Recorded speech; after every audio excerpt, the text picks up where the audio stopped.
Hello दोस्तों, कैसे हैं आप सभी। मैं स्वागत करता हूं आपके मेरे चैनल पर जिसका नाम है लीगल पेडागोजी।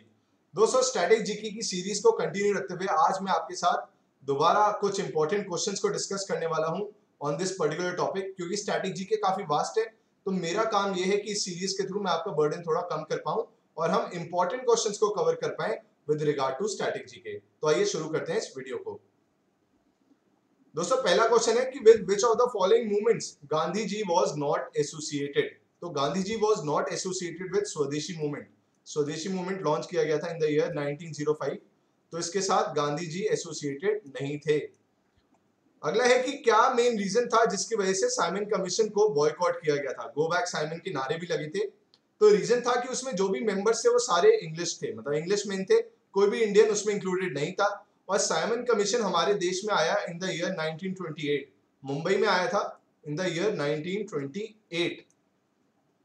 अगला क्वेश्चन है कि इंग्लैंड के प्राइम मिनिस्टर कौन थे at the time of quit India movement. तो इंडिपेंडेंस के टाइम का प्रधानमंत्री नहीं पूछ रहा है, क्विट इंडिया मूवमेंट के दौरान कौन प्राइम मिनिस्टर थे इंग्लैंड के, वो पूछ रहा है। तो दोस्तों, उस दौरान प्राइम मिनिस्टर थे इंग्लैंड के चर्चिल। और आपसे पूछता कि इंडिपेंडेंस के दौरान कौन थे, तो वो थे क्लीमेंट एटले। अगला है कि कौन से फ्रीडम फाइटर थे जिनकी डेथ हो गई थी due to hunger strike in jail.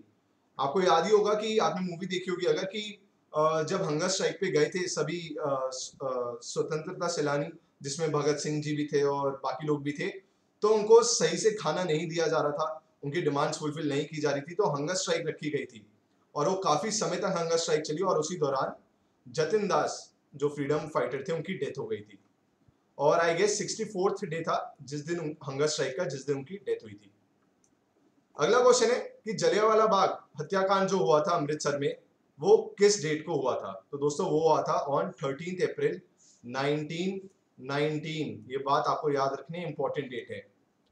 अगला है कि भगत सिंह, राजगुरु और सुखदेव जो कि हमारी देश की आजादी के लिए फांसी पर चढ़ गए थे, तो उनको कब हैंग किया गया था। तो दोस्तों, उन्हें हैंग किया गया था ऑन 23 मार्च 1931, जिसको आज हम शहीद दिवस के नाम से भी मनाते हैं।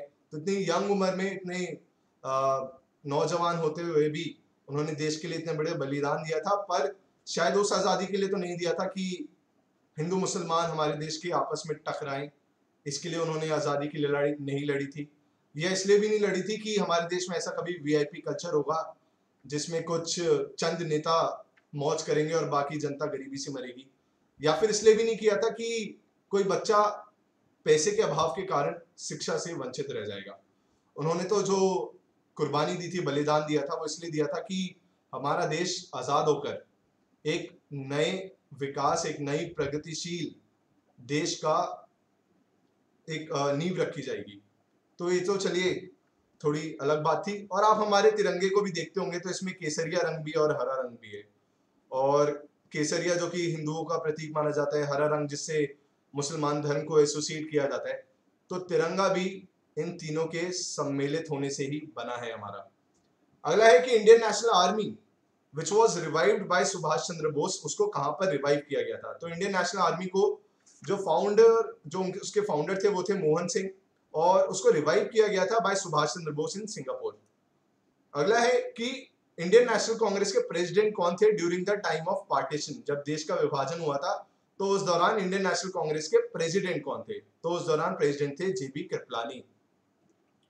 अगला है who was called the iron man of India. तो दोस्तों, सरदार वल्लभ भाई पटेल को आयरन मैन ऑफ इंडिया कहा जाता है। और इन्होंने काफी इस बात में भूमिका निभाई थी कि जो भी अलग अलग विरासतें थी जूनागढ़ की, हैदराबाद की, तो उन सभी को भारत में एक अखंड भारत बनाने की जो नींव रखी थी वो सरदार वल्लभ भाई पटेल ने रखी थी। उनकी वजह से ये अलग अलग विरासतों को का हमारे देश में विलय हो पाया था, मर्जर हो पाया था।